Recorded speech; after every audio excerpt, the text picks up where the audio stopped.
Hi అందరికీ. సంక్రాంతి నెల మొదలైపోయింది. సంక్రాంతి నెల అంటే ముగ్గులు. అలాంటి ముగ్గులు అందరి ముంగిట ముందు ఉండాలి. అది మన ఆచారం. తెలుగు వాళ్ళందరిది కూడా ఉదయాన్నే లేచి ఇలాగా ధనుర్మాసం అంతా కూడా సంక్రాంతి ముగ్గులు పెట్టుకోవడం మనందరి ఆచారం. కాబట్టి ఈరోజు ఈ ధనుర్మాసం ముగ్గు నేను మొదటి రోజు వేశాను. ఈ ధనుర్మాసం ముగ్గు ఎలా ఉందో చూసి చెప్పండి. సంక్రాంతి అంటేనే ముగ్గులు, పిండి వంటలు, కోడి పందాలు ఎన్నో ఉంటాయి. చుట్టాలు బంధువులు రావడం, అలాగే సరదాగా గడపడం ఇవన్నీ కూడా పల్లెటూర్లలో ఉంటాయి. ఉదయాన్నే లేచి ఇలాగా ముగ్గులు పెట్టి అందరితో సంతోషంగా గడపడమే సంక్రాంతి.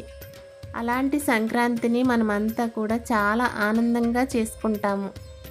ఈ ధనుర్మాసం అంతా కూడా ఆడవాళ్ళు ఇలాగా ముంగిట ముందు రంగురంగుల ముగ్గులు వేసుకుని చాలా ఆనందంగా ఈ సంక్రాంతి పండుగని జరుపుకుంటారు.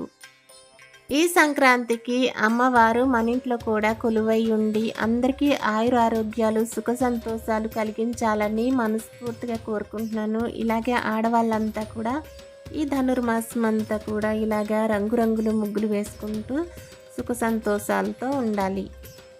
అలాగే ఈ వీడియో చూసిన ప్రతి ఒక్కరికి కూడా నా హృదయపూర్వక ధన్యవాదాలు. అలాగే ఒక లైక్ చేయండి. అలాగే కొత్తగా చూసినట్లయితే నా ఛానల్ని సబ్స్క్రైబ్ కూడా చేసుకోండి. Thank you for watching.